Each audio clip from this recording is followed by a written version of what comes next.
everyone. Welcome to the American Sports Connection. I'm your host, the one and only Joey Railroads. I'm here with my buddy Jason. How's it going, dude? They're pretty good. It's Tuesday, right? It's 66 degrees. Oh yeah, you want to do that whole thing? It's Tuesday. What do some people call that? Monday's ugly sister. Yeah, there you go. No, things aren't too bad. It's just been kind of a very, blah day. Yeah, it's just... and I mean, I don't want to sound negative, but it's trending toward, where it gets dark at, 4:30, 5 o'clock, and I hate that. Yeah, man, it's like the days are so short, the nights just take over, and then you get, it starts getting freezing cold, and everything's just kind of Hey, you're fuck this. I don't even want to do anything, man. Absolutely. All right, before we get rolling in with this week's games, don't forget to check out our social media stuff, Facebook, Instagram, Twitter, at ASC Pods. You can find our entire catalog on B Plus Player Radio. Find them on Twitter at B Plus Radio. And don't forget to check out our sponsors over at Too Sweet Magazine. Find them on Twitter at TOO Sweet Mag. All right, let's just get right into it. Thursday night, we had the Broncos absolutely humiliate Arizona on primetime, 45-10. Yeah, this wasn't a game at all. I would a couple things just stood out. Manuel Sanders had a big game. Josh Rosen had a brutal game. Denver's defense had a good game. It was just like you said. And Rosen got hurt late in that game. Yeah, which, for a rookie quarterback who wants to get as many reps as he can, it's and it's not surprising because he got beat up pretty bad. And the game was so bad that Arizona fired their offensive coordinator the next day. Yeah, and they hired Byron Leftwich, right? Is their new offensive coordinator. That's weird. Yeah, I was reading some stuff about him, and I guess he's very highly recommended. A lot of scouts love him. Name, I was like, wow. Yeah, Byron Leftwich, I guess he had a decent NFL career, but my biggest thing I remember from him is getting carried down the field when he played for Marshall in that game that night on ESPN. Well, the thing I always remembered about him, too, is he had the weird motion, the way he would throw the ball. Yes. It looked like he was cocking his arm all the way back, as far as he possibly could, and then throw it. Yep. But, I hope he does good. They definitely need something out there, and I guess you start with the offensive coordinator. Yeah, like Lance just said, anybody's better than the shit play calling they had. Yeah. That team's got talent, too, man. And, if you've been reading today... you had all these reports now coming out that Patrick Peterson's on the block, and there's a lot of teams interested in him. Yeah, he actually demanded a trade. Yeah, the Saints being one, but the Saints acquired Eli Apple from the Giants today. Which, real quick, I was surprised that they got as little for him as they did. You know what I think? I think it's that guy there, that general manager. What's his name? Is it Gettleman? Gettleman is their guy up there? He used to be the Carolina GM. Yeah, I think he all those picks, he's getting rid of basically all the picks the former GM made because Flowers is gone, Apple's gone now, and another one's gone. But I saw a few people today say they traded the wrong Eli, which is kind of. But do you want to talk about those trades real quick, just to get them out of the way? Sure. Well, you had that one today. You had Frank Gore was traded since we last did the show, right? He was traded to Jacksonville. What? Oh no, you're thinking of Carlos Hyde. Oh, so why did I say Frank Gore? Yeah, it's funny because they both came from San Francisco, similar kind of running backs. He was traded to Jacksonville for a fourth rounder. Yeah, and then you had, I guess, which you would call the biggest trade of the three, is Amari Cooper going to Dallas for a first-round pick. Yeah, it's this year's first-round pick. Yeah, which I think they overpaid for that guy, but only time can tell. I absolutely agree. But I think it was a panic move, I feel. Yeah, they definitely needed receiving help down there, especially with Terrence Williams suspended.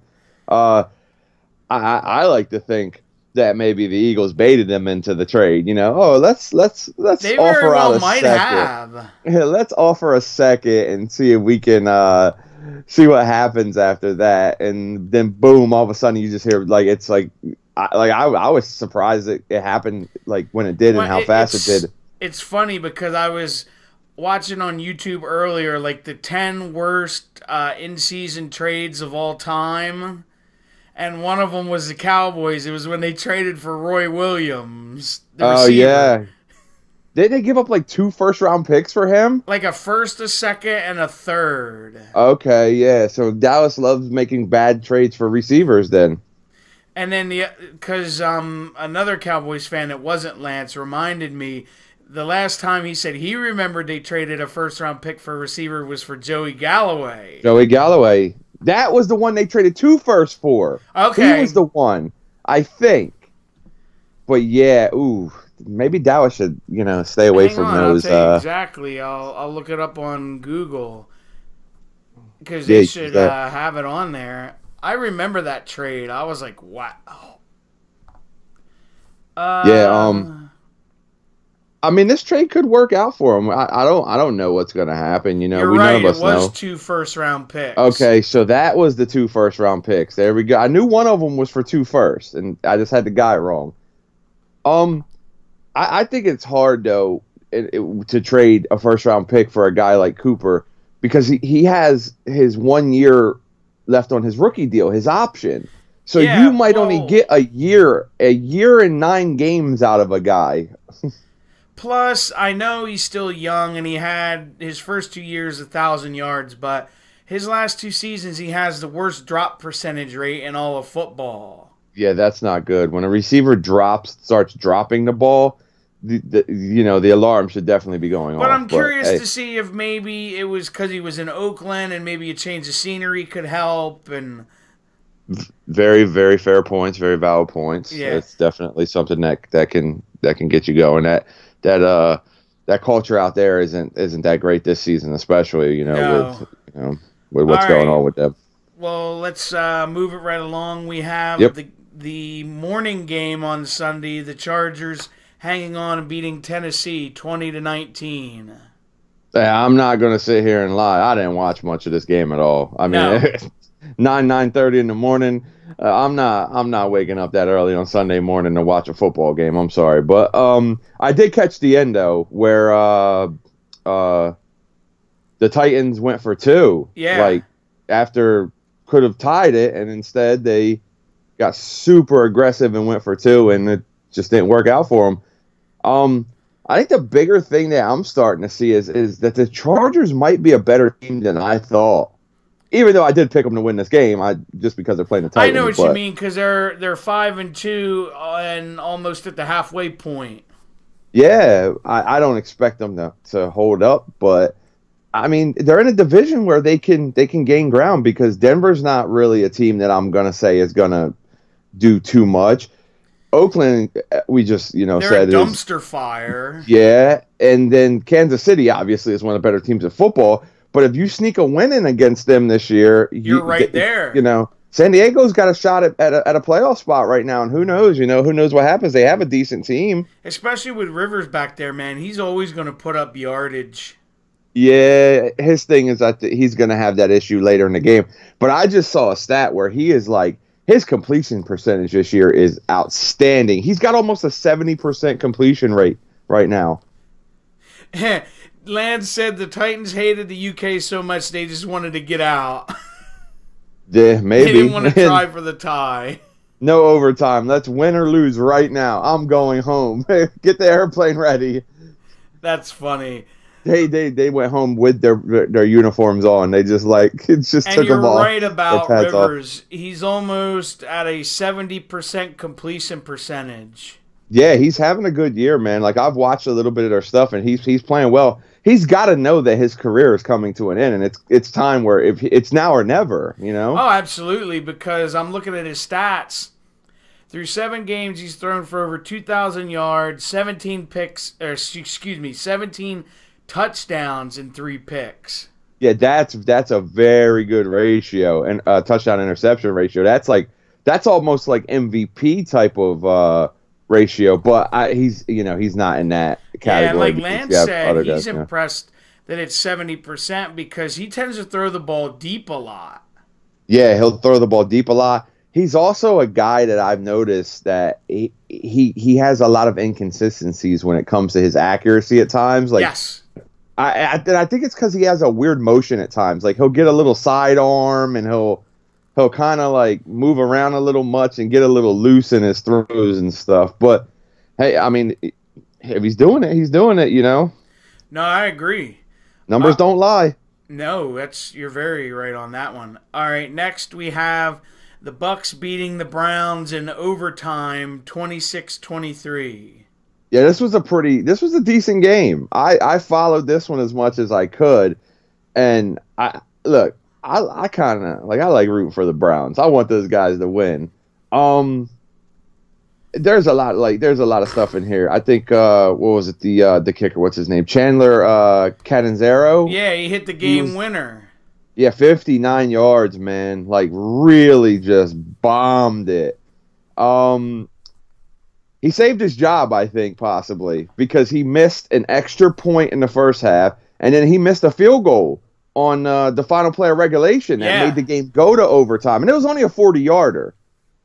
I say only, like I can make it, but you know what I mean. 40 yards is NFL kickers should make that at a very high percentage. Yes.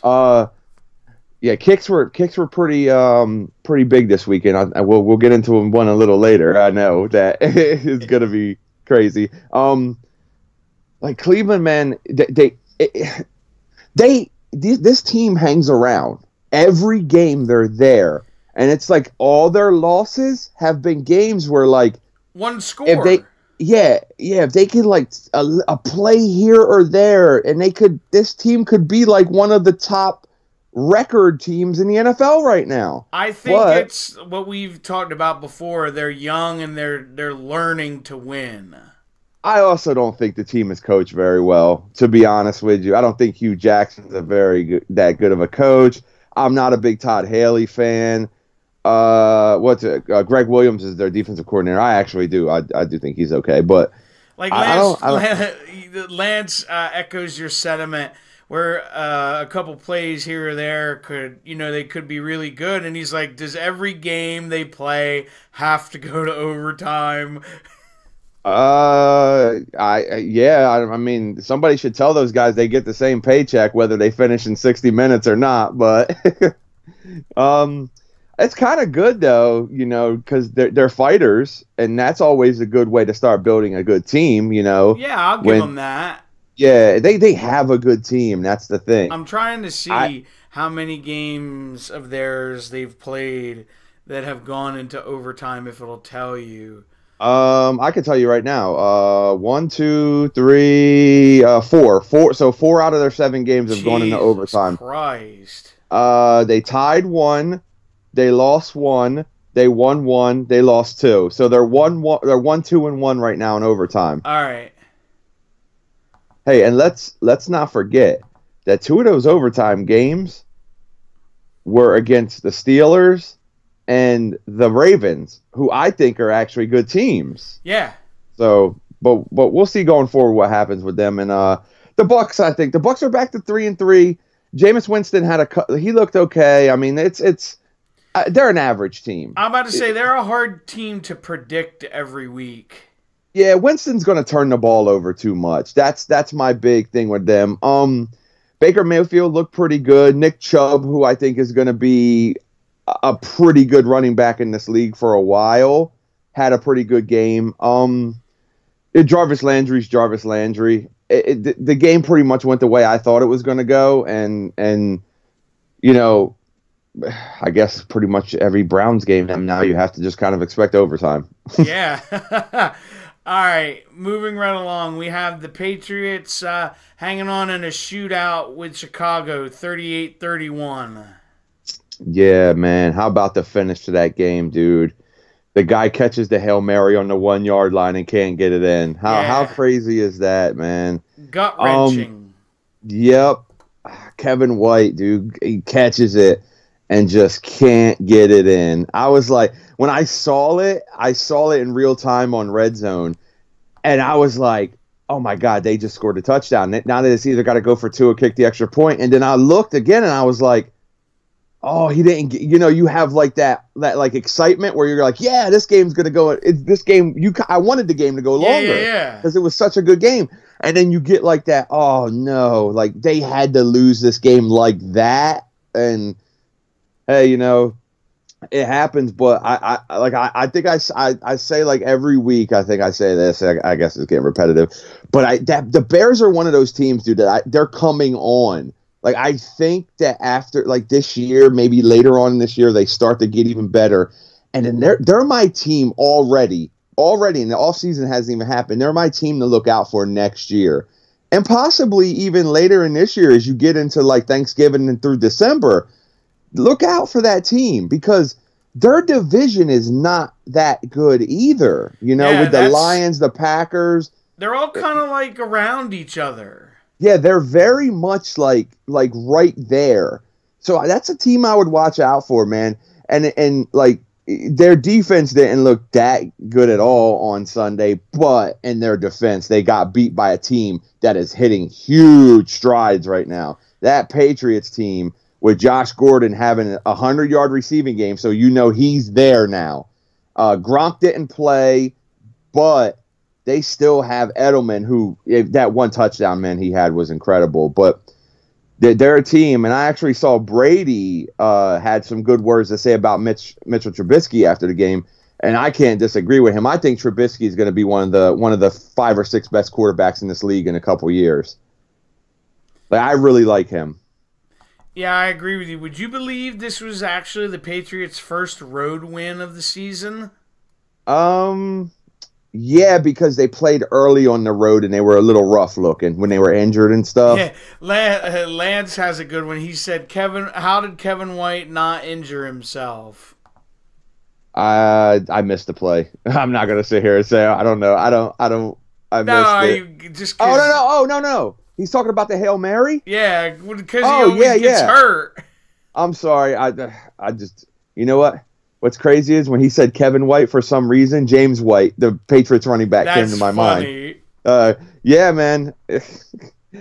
He injured his pride. There you go. That's what I'll go with. Yeah, he did get hurt. We'll go with that. It was his pride. We just can't see that. That's not superficial. So that's funny. All right. We'll keep it moving. Next, we have the Colts annihilating the Bills 37-5. Yeah, I don't really think we have a lot to talk about on this one, do we? Marlon Mack, he had the big game. I was going to say that we could say the Colts had 220 rushing yards in this game. Yeah, I think the big significance in this game had to be LaShawn McCoy's injury would be the thing to look for later on, after this game and through the week, because he's another guy who's obviously had the big trade. Rumors swirling. Yeah, Andrew Luck was just very efficient. It seems like every ball he threw in this game was a touchdown. So, the Buffalo Bills just. They don't play week to week, man. Like I think half their team retired at halftime during this game. So, but we'll see. They're just not. They're not a team to watch. They're definitely not a team to watch right now with Josh Allen on the shelf. Because I don't want to watch Peterman or Derek Anderson. Neither one of those guys are any good. No, so, I'm not trying to be offensive or rude or anything. I'm not a negative person, but. I don't turn on my TV to watch those two quarterbacks. No, but I will turn it on to watch Josh Allen, obviously, because, he's a young up-and-coming guy. No, yeah, that makes sense. All right, moving along, we have the Texans beating Jacksonville 20-7. Yeah, I'll start to say the Texans are a team that is that 4 wins in a row for them? Yes. 4 wins in a row now, yeah. So they're a team now, even though they haven't really beaten the Texans haven't really played anybody good this year other than the Patriots.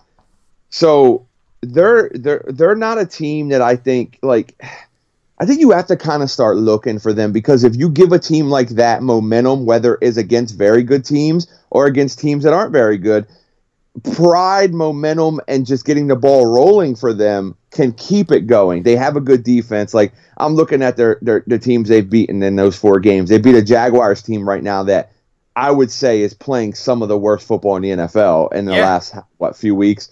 They beat a Bills team that we just talked about them.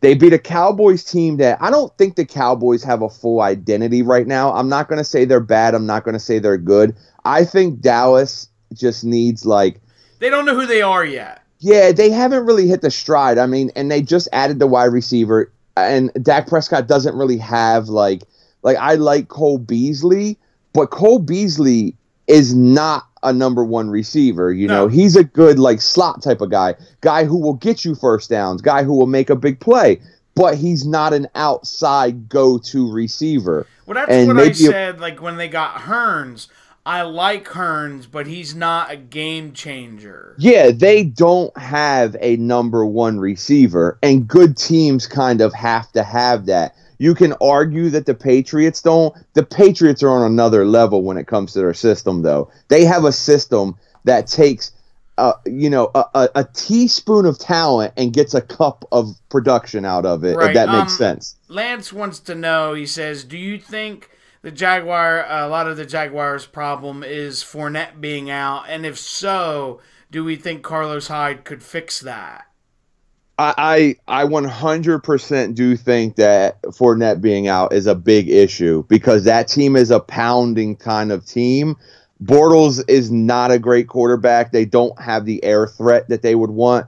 So the possession type of game is going to be big in their favor, and their defense, their defense kind of relies on that. And if their defense can't get off the field, it's not going to be as good as it has been in the past. To me, the Jaguars defense is a get after you kind of with a lead type of defense, and they haven't been able to play that football. Fournette just really hasn't been healthy. Adding Carlos Hyde, I think, helps, because it gives them that same type of back. So yeah, I they're a team the Eagles play them in London Sunday morning here. The Jaguars are a team that I worry about someone like the Eagles playing, because they're very desperate. I almost used the F word, sorry. They're very desperate. And I think Lance is right on the mark when he asked that question, because it's that Hyde trade is going to help them a lot. But my thing is, are they already so far off the mark with the way they played? Are you going to get someone where they're just a disaster and Bortles is going to completely melt down again? Yeah, because let's go back and look at their last 3 games real quick on this one. They looked bad against the Texans. They looked terrible against the Cowboys. That was a beating I did not see coming. That was embarrassing. That was very embarrassing. And they did not look good against the Chiefs either. So they're a team right now that hasn't really won a big game since week 2 against the Patriots. And they beat a Patriots team that's not the week 7 or 8 Patriots. And then they beat the Giants, an opening game that was not a very good win. So they beat the Jets, the Giants, and the Titans. They lost the Titans, I'm sorry. They beat the Jets, the Giants, and the Patriots. Yeah. And, I mean, maybe this Jaguars team is not the team from last year, and we just don't know it yet, but we'll find out, But to answer that question again real short, I think Carlos Hyde is a good acquisition and a good addition to fill that Fournette role, yes.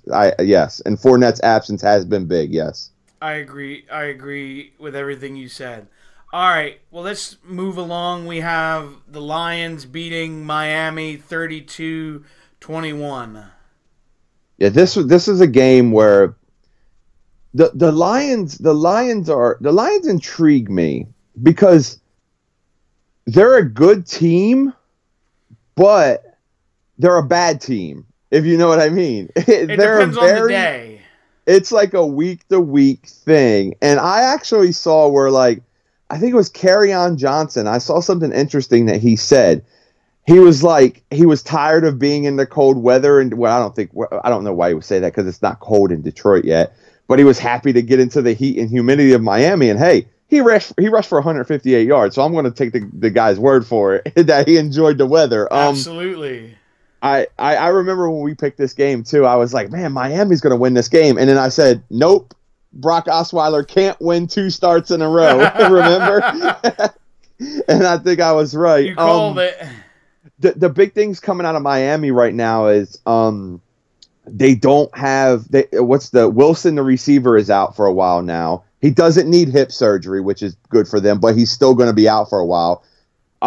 You have a ton of stuff going on right now with Devontae Parker and that coach and his agent, and it's kind of looking like Parker may be the one that's telling the truth, because he's saying he's not healthy. He's healthy, and that he's been healthy and that he's practiced all week and he went through the run through and everything, which I guess it's been proven that he did. And then the coach just deactivates him. So we'll see. Things aren't going that well down there for Adam Gase. They're 4-3. Let me point that out though. But they're a 3-0 team at one point, right? Yeah. So they're not playing good football anymore. And it's crazy because they just beat the Bears last week, but we'll see. Yeah. But this wasn't a great game. It was, it was like 17-7 at the half, and then it kind of just stayed like status quo the rest of the way, and just didn't stand out that well, I guess I would say. Yeah. All right, let's move on. We have the Vikings beating up on the Jets 37-17. Yeah, this game, this was a weird game because the Jets, it was right there at the half. It was only a 3-point game at the half, and it ended up being a 20-point game. Minnesota played like Minnesota should have played in the second half. They played like a Vikings team that I expected them to play like in this game. So, but I guess if you do get it going, and I saw Darnold did not look good at times in this game at all. He's going to be rough around the edges because he's a young kid quarterback. But Adam Thielen had another big game, which it seems you expect that every week from him since he's. Yeah, Jets fans got so mad they set their cars on fire. Yeah, what was it, like 6 of them? Yeah. Hey, didn't that affected you too, didn't it? Yeah, the fucking traffic coming home was a goddamn nightmare. Yeah, you're driving by MetLife and don't even know that you're driving into a traffic jam because of a car fire. Oh, I knew it because there was a big sign, like they have the electronic boards now. Oh yeah, I know those boards, trust me. And it was like big delays ahead. I was like, oh no. Yeah, the board was like, all drivers, you're screwed. That's all it said. Yeah. What is that, like the turnpike right there, right? Yeah. Yeah, coming down there past that. So, beautiful stadium from the outside, but... Yeah, it really is. Yeah, but the traffic's not. Not at all. Yeah, but this game was a second half wash. No, it got ugly quick. All right. Next, we have the Panthers coming from behind and beating the Eagles 21-17. Yeah, this didn't happen in my opinion. I don't know. Hey, yeah, you blurted out. Yeah, look, I'll get into this one, and obviously this is the game that I watched from start to finish, very thoroughly intently watched. There's a couple things that really bother me about this game. The first half, nothing bothered me. The Eagles look good, 10-0. At the half. Could have been 13 if they didn't miss a field goal. Yeah, it could have been a little more. Eagles came out to start the second half. Played pretty well. Touchdown late in the third quarter. 17-0 lead. And that's when the wheels fell off. And I'm going to tell you why. First of all, Eagles have a 11-point lead I believe it was. Yeah, an 11-point lead with 10 minutes left, and they get the football. They run the ball one time, and it was with that little wide receiver, like end-around type play. You know what I'm talking about? Yeah. That wide receiver sweep type play with Aguilar. Punt the ball away. Zone defense or whatever you want to call it that Schwartz runs. No pressure, nothing. Carolina almost like a prevent. It's basically that version of the prevent. That's the perfect word, yeah. It's just where they're not playing that same defense they played the first 3 quarters and basically just totally shut down the Panthers. So they do that. Then you have the Eagles get the ball back again. And they don't run the ball again at all. Yeah, because when I saw they had the ball and it was like 4 minutes left, and and all they had to do was run out the clock, and they didn't do it. They couldn't do it because they did not run the ball one time. And here's my thing: they called plays. This is called plays. Carson Wentz ran the ball 3 times. You can't count them because they're pass plays that he ends up running the ball on, or their quarterback sneaks or whatever. So I don't count them. You have 37 attempts, and you only have 21 rushing attempts with your 3 running backs. It's got to change. It has to change. I don't know if it's the new offensive coordinator, which I think a lot of it has to do with, because I even told you, like, I wasn't very happy when we lost Frank Reich, because I thought he was a guy that kept a very even balance to the offense. It's not there anymore. Groh is a quarterback's coach. Quarterback's coach is like throwing the football. So there's that. I just, like, this Eagles team right now, they're starting to they're snatching defeat from the jaws of victory. Yeah, because there's 3 games they had one and they blew. Yeah, the Titans, they had this one, and then what was the other one? Minnesota? Yeah, at one point they had that game. Yeah, if they would run the ball, and maybe it's because they don't have a back that Doug Peterson trusts, which I totally can understand. That's where your general manager has to come into play. They did it last year. We needed a better running back. They went out and they got Ajayi. The Eagles need to add some stuff right now. They really need to add some stuff. Lance says, "Do we trade for Bell? Did the Eagles trade for Bell?" I don't know what's going on with Le'Veon Bell. I read yesterday that he doesn't want to leave Pittsburgh now. So, Le'Veon Bell he's an anomaly at this point.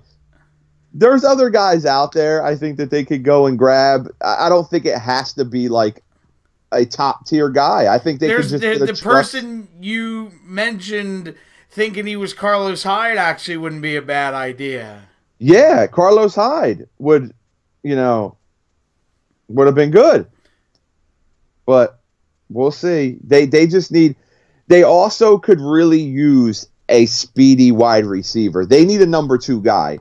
Jordan Matthews is not an outside number 2 receiver. And you don't want Nelson Aguilar out there, because Nelson Aguilar is a receiver that you can use in a ton of different ways that doesn't involve him being on the outside. That they really haven't done this year. Yeah, they really haven't had an opportunity to do it much this year because of the fact that they don't have that outside guy. But we'll see. Howie Roseman historically has been a very, very aggressive general manager. And look, the Eagles are 3-4. They're not a bad team. They're a very inconsistent team. They're a team that's having trouble finishing for reasons I just mentioned. So we'll see what happens going forward. But that's fair.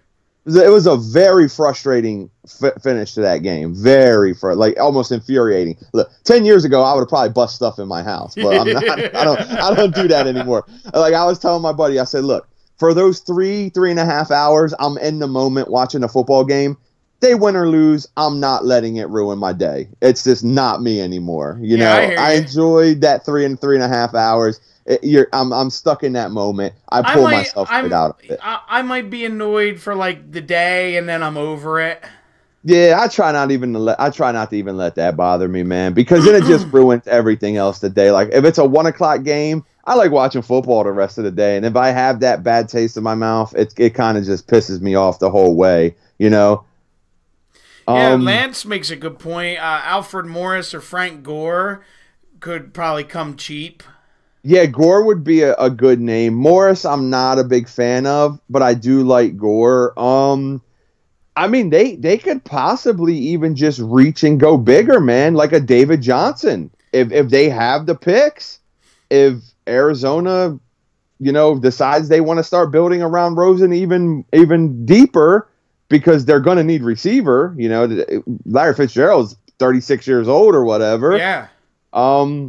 They might trade Patrick Peterson. They might decide that it's time for a full rebuild. Yeah, just to burn it all down. Yeah. There's names, man. There's running backs out there, and the Eagles should aggressively be pursuing one of those guys, whether it be, say, LeSean McCoy's healthy, if he doesn't have a concussion or whatever. I mean, they don't have to do it right now either. They're probably in a better position where they can wait and make a trade early next week before the deadline because they have a bye week following Sunday. Yeah.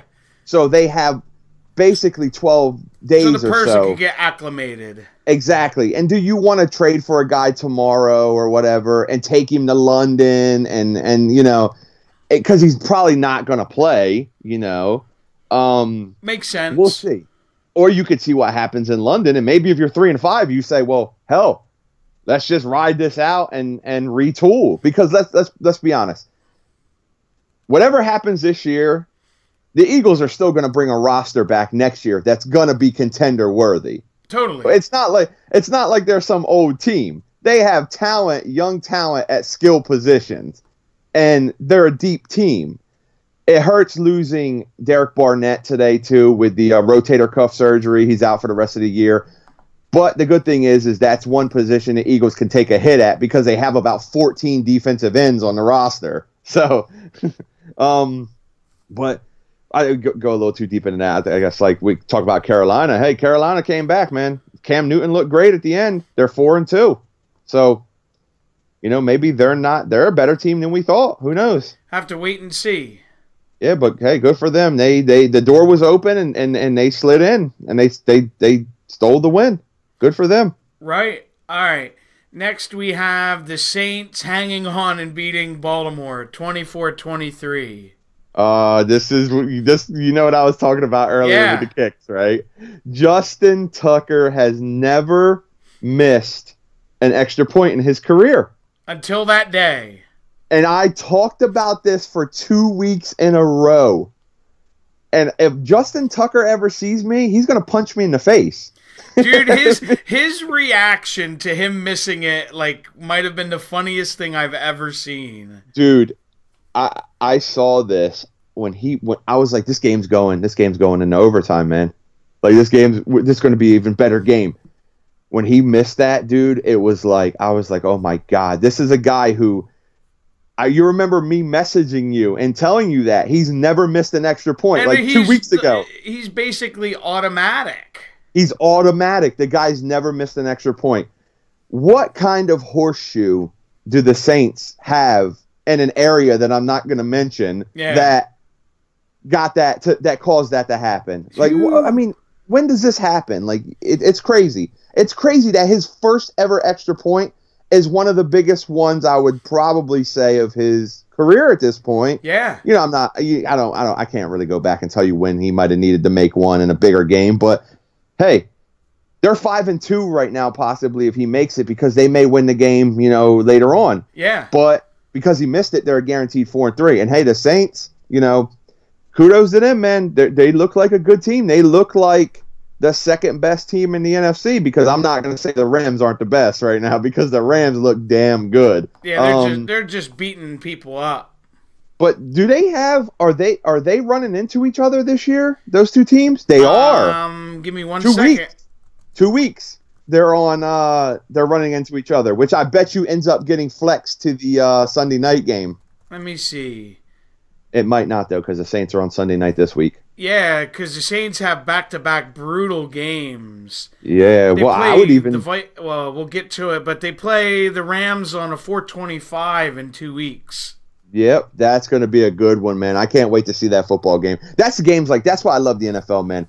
I'm an Eagles fan, but I can get pumped for a game like that, too, Totally. And it's during the Eagles off week, too. So that even makes it cooler because we definitely have one big game. Yep.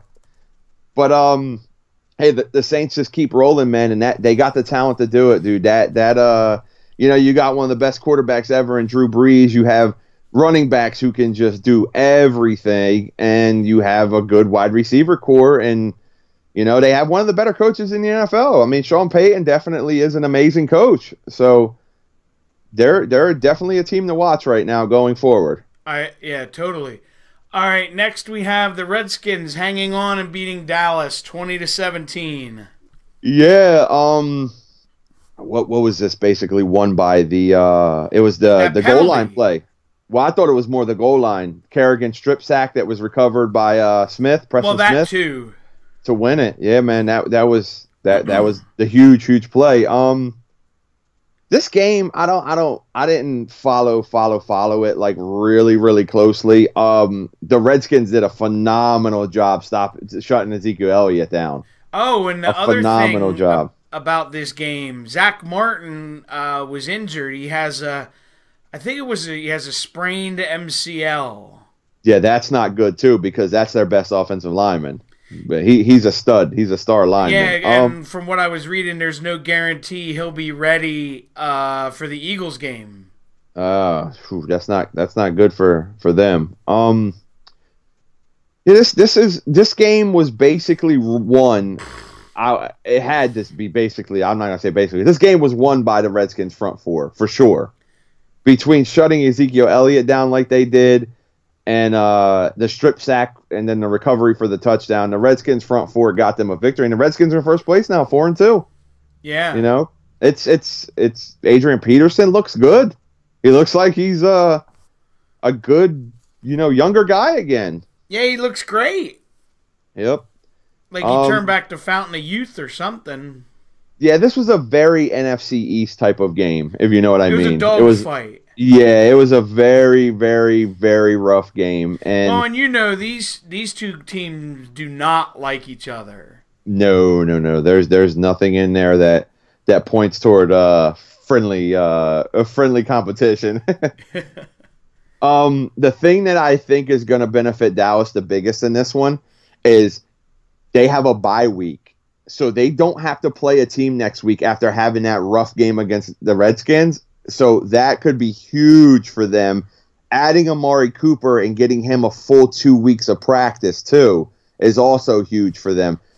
Dallas is the kind of team coming out that I think you kind of have to be a little... And they also play their next game on a Monday night as well, so they have that extra day, too. Dallas is a team you got to look out for coming out because they have a good defense. Two of the better players in the NFL at this point with Sean Lee and Jalen Smith on defense too. Yeah, I keep an eye on them. I don't like the Cowboys, but I keep an eye on them. If at times Jason Garrett can kind of get out of the way and they just start rolling, you got to look out for them. I don't think they're going to be a contender this year. I just think there's too many good teams in the NFC. Mainly being the Vikings are better than them, I think. Saints and Rams for sure are better than them. I'm not even saying that the Redskins and Eagles aren't better than them right now. I'm just saying look out for them because they added a guy that can give them some fire, momentum. Hey, look, they gave us a guy. They must think we can win since, when a general manager adds a guy sometimes, the players say, well, they got faith in us. Like, they're adding another piece. Let's go out there. Let's go get it, Totally. But we'll see if they can hold up health wise with Sean Lee, especially being the guy, because as I said before, he is the best linebacker in the NFL that can't stay on the field. Agreed. But we'll see. They have the Titans, the Eagles, the Falcons, the Redskins, the Saints. And the Eagles. That's their games coming up. Later in the year, though, they're finishing with the Colts, the Buccaneers, and the Giants. There are 3 games that if they need wins, their schedule is matching up for them. Yeah, very favorable. Good word. All right. Next, we have the Rams beating up on the 49ers 39-10. Yeah, this wasn't a game. Todd Gurley just had his way with them like all over the place, man. So much so that they just kind of gave the other running back carries. They were kind of like, let's just put Gurley. Let's give him a breather. Let's take the saddle off of the horse and let him go enjoy his afternoon. Real quick. No problem. I just saw this. Lance said, do we think 8-8 wins the NFC East? No, I think 9-7. I think it's going to be over 500 because I think one of the teams will stretch a little, further than 500. But if 8-8 does win the NFC East, I'm not shocked because of the way it's going. Everybody beat up on everybody. Yeah, but I think one of the teams sticks their head out a little bit further at the finish line and gets that 9th win. And that could be the difference in the division. Whoever can actually break 500. I honestly think that you could get maybe the Eagles, Cowboys, and Giants. The Giants, sorry. I don't know why Redskins. I mentioned that team. Yeah. Eagles, Cowboys, and Redskins. I think we may have a chance where if they split some games, like if Dallas and the Eagles go 1-1 and we get some split games going, I think there's a chance that we might get 3 teams finishing 9-7 at this point and possibly having a huge cluster F at the end of the year. I don't think it's out of the question. Never know. But anyway, back to the Rams. Like you said, they just annihilated the Niners here. They're 7-0 for the first time since 1985. Yeah, definitely, in my opinion, right now, the best team in the NFL so far. From start to right now, 7 weeks through the year, best team in the NFL. Really want to see where they go because they were like this last year for a while, and then the playoffs they just kind of came out and they just laid an egg. But yeah, a big egg at home. Experience for McVay and that team though. Goff looks even better. More weapons this year, a better team this year. I'm really interested to see because, to be honest with you, I kind of expect the Rams to be going to the Super Bowl 53 this year. That's right now after 7 weeks. Right now. That's all I can base it off of. I can only base my prediction off of what I've seen. I don't have a crystal ball and I can't see into the future. Right now, I would say Rams, and I'm going to throw it out there and I'm going to say it's going to be the Patriots. I just don't know if the Chiefs can beat the Patriots in the playoffs or whatever. I don't know if Reed can outcoach Belichick. But right now, if I had to make my guess, I'm saying it's like Rams or Saints against Chiefs or Patriots. One of those, fair. Flip those 4 teams around to play each other. Obviously, only 2 can play the other 2 because they're same conference. But that would be my prediction right now. But another thing is the 49ers didn't look like they were too much into this game, and I think it had a lot to do with what happened to them in Green Bay. Right, yeah, that's a good segue. You talk about the Chiefs because they were Sunday night and they put a whooping on the Bengals, 45-10. My God, man. Can we just talk about something real quick? How fun is it to watch Patrick Mahomes play football? I mean, honestly. It's like watching Tecmo Bowl. It really is. It's like watching. You ever watch a football movie? Like you watch one of those corny early 90s or 80s football movie, and you have that crazy player on the field when you're like, oh man, that never happened in the NFL for real. That never happened. And then you see Patrick Mahomes, and he has 9 different throwing motions. He's all over the field. He's like a really fun, smile and happy kid to watch. This kid, to me, is good for the NFL right now. If you're watching him on a weekly basis, primetime games, that whole team, dude, they're a fun team to watch. And the NFL with these flex weeks and everything, these flex scheduling and everything, they got to try to shove as many Chiefs games into primetime as they can. Because I think a kid like Patrick Mahomes is perfect for the NFL right now. You're right, Lance, and he has a cannon for an arm. Yeah, I saw him. They said one time, I was watching during pregame, they said, Patrick Mahomes can throw the ball 70 yards in the air. Well, Patrick Mahomes threw the ball from the 30-yard line to about the 8 yards deep in the end zone. And I said, no, Patrick Mahomes can throw the ball 80 yards in the air. That's crazy. The kid is fun to watch, and I think you'll agree with that, right? Oh, totally. Yeah, he's a fun kid to watch. And look, Kareem Hunt, Travis Kelce, Tyreek Hill, they're all fun to watch. And here's the scary thing about the Chiefs. They're going to get Justin Houston and Eric Berry back. So they're 6-1 right now with a very close loss to the Patriots, and their best defensive player is hurt, and Eric Berry. So we'll see what happens with them. And it all goes back to what I've been saying now for a few weeks is, can Andy Reid out-coach a great coach? We're going to find out, I think, this year in the playoffs. Agreed. And to finish off the week, Monday night, we have the Falcons hanging on and beating the G-Men 23-20. Yeah. I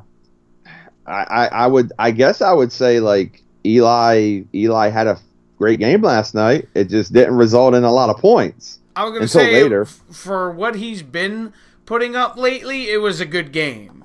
Yeah, man, this game, like, I expected the Falcons to run away with this game, and now I'm starting to wonder, like, the Falcons are 3-4, but they beat a 1-6 team last night, and they did not do it very convincingly at all. Like, for instance, like, you look at some teams that are like 3-4. The Eagles are 3-4, but the Eagles whooped the Giants. There's a couple other teams in there that whooped the Giants. I don't particularly think the Falcons are playoff caliber team this year. And I mean, I could be wrong. There's still a lot of football left to play. They still have 9 games they've left. Started to string together a couple wins. Yeah, they have. My only thing is they really haven't beat a team that's good, and that last loss they had was a whooping to the Steelers. If you remember that one. Oh yeah, they got their ass kicked. Yeah, I guess what you would say now is that you have to watch the Giants to see what else they start to move, because after trading Eli Apple today, I would say them and the Raiders may be in the same boat in a way where probably Odell and Barkley are the only two that aren't really, really untouchable, because I think I saw Janoris Jenkins is actually on the block right now, they said. Oh, and, wow. There was another couple names I saw mentioned in there. I think there was another defensive player or another lineman or something. I can't remember their names off the top of my head. Landon Collins may have been one. But I saw where they believe Eli Manning won't be traded. I think I did see that, which I don't. Honestly, they need to. If I was a Giants, person, just burn it all down and start over. Yeah, you start with Beckham and Barkley, and I don't even know if I would start with Beckham. I think if you have a chance to move him and get something. He's too much of a head case. He's a bad locker room guy, I think. Yeah. Well, he's a bad everything guy. He's a bit of an asshole on the field and on the sideline too. So he's not exactly. That's a good point too, Lance. I forgot. They're really missing Freeman because he's out for the year. Yeah, the Falcons. Yeah, Devontae Freeman. Is it? Yeah, it's the. Yeah. Because Tevin Coleman's the one. Well, he did have that big run that pretty much won them the game. Coleman, but no. That doesn't take anything away from what Lance just said. They're definitely missing. Devontae Freeman's their best running back, and he's probably a top 6 or 7 back in the NFL. Totally. So absolutely, they're missing him. And one of the other reasons is they're missing him is that Tevin Coleman doesn't work well without Devontae Freeman. So. Yeah, that's true. They're like a yin and a yang kind of thing. Yeah, they're a very good two-headed type of monster. Where I would say the Devontae Freeman head is pretty bigger than Coleman's like that little growth head that you get in a horror movie when you say two-headed monster. That's funny. But I agree with that. The Devontae Freeman's injury is a huge hit to that squad. Definitely agree. All right, before we make our picks for this coming week, you beat me again by 1. Yeah, you want to tell them what my record was this week? You lost 1 game. It was the Eagles game, and I lost 2. So we're definitely getting better. Yeah, take a little drink. Hold on a second. Yeah, the Eagles game. So you're basically saying if the Eagles might have run the football, I would have been perfect this week in my picks. Oh, that sucks. All right, let's start her off. Thursday night, we have Miami traveling to Houston. I like Houston. I think they're gonna. It's going to be a close game. I think Houston loves squeaking games out, and I think it continues. Yeah, remember they barely beat the Bills where they had to have Peterman throw him a pick six. Yeah. Buffalo, Peterman, like you just said, he basically threw that game to them. So, yeah, but I think they win. I think they win this game. I think it's a close one. I think it's like a 6-point game or less. To be honest, I think there's a score possibly.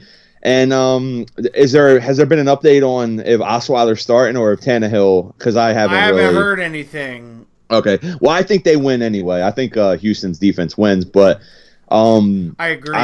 Let me see. Let me double check real quick if I see it. You don't have to. I'm taking Houston either way, so yeah, you don't have to look. You're right. Real quick, you're right about Janoris Jenkins. There's two other cornerbacks that are on the market other than Peterson. It's saying Janoris Jenkins and Raiders cornerback Jerion Conley. Yes, Conley. Jerion with a G, right? Gerion Conley. Yeah. Yep. Actually, too. I saw the Eagles actually might have contacted Denver, too, about Bradley Roby and Chris Harris Jr., one of those two. I saw that as well. So they possibly could be on the block as well, depending upon whether the Denver wants them to be on the block at this point. So, yeah. All right, next we have the London game, which is the Eagles playing Jacksonville. I'm going to take the Eagles, and I'm going to lose one game again this week.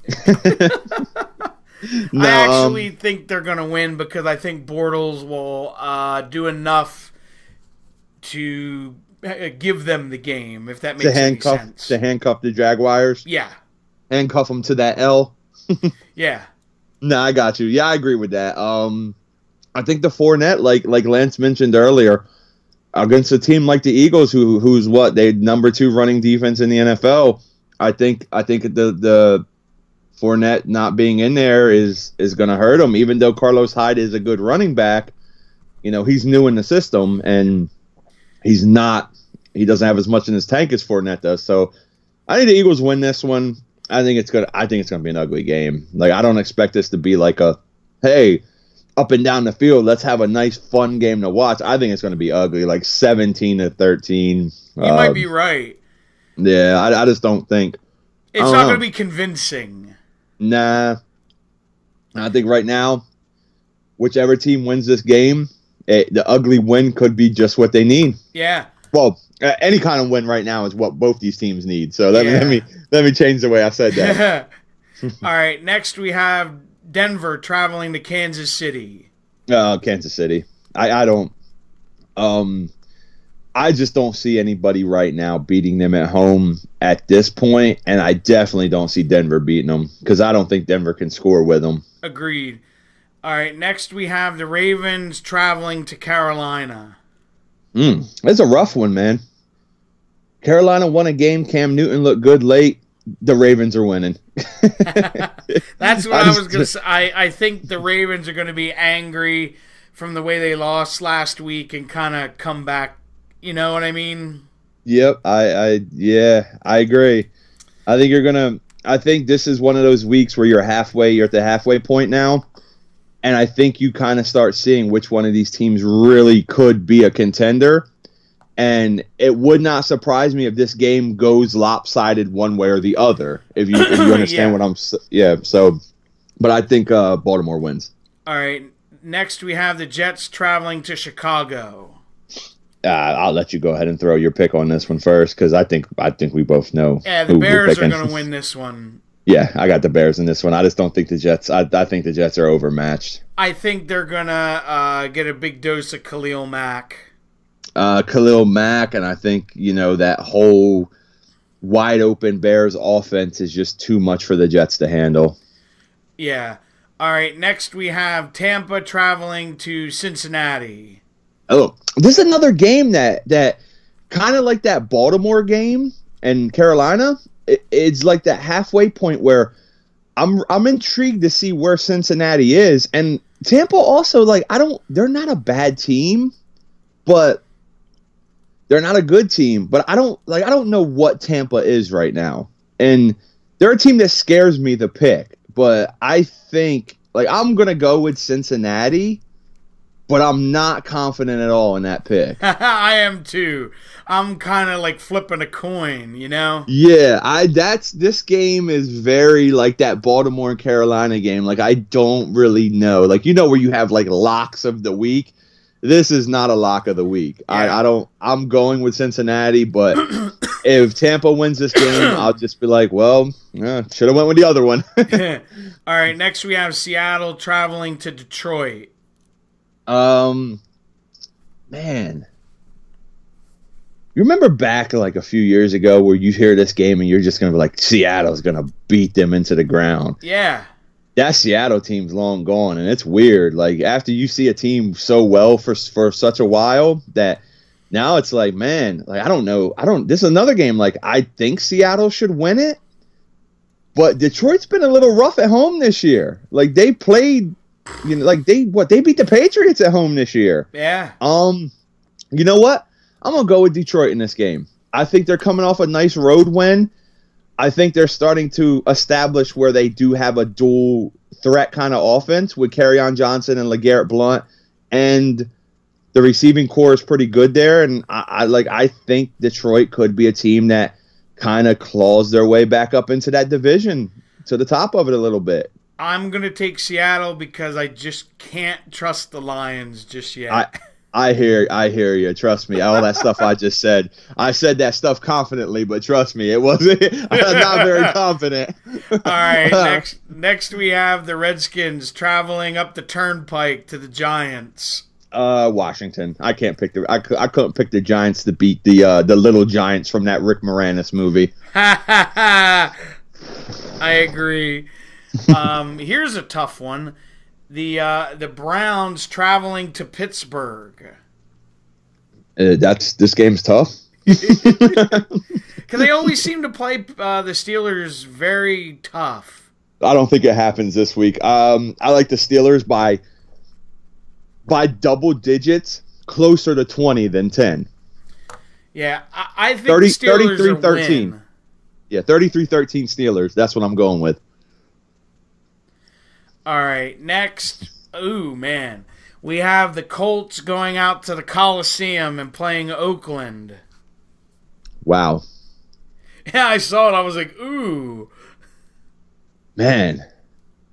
I think this is a bad game, man. Like, this game back in the day would have been a barn burner. But you haven't even seen the half of it yet.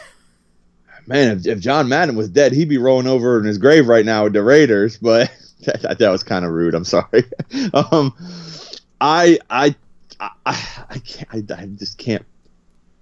can't pick the Raiders. Marshawn Lynch is on the IR. There's no Amari Cooper. Who knows what's going on with David Carr in that locker room? You got two sides of that story now. Yeah. I'm going with the Colts. I feel the same way because Luck has played well against really good teams and almost clawed his team to win games. So I think they should kind of beat up on the Raiders. No, I agree. Here's a barn burner for you. The 49ers traveling to Arizona. My gosh. Man, this is like the stinker. This is like the Febreze stinker of the week. Yeah. we need some air freshener in this one. Somebody light a match on this football week. What was it again? The Niners and Cardinals? I just like it lost me. Yeah, and they're at Arizona.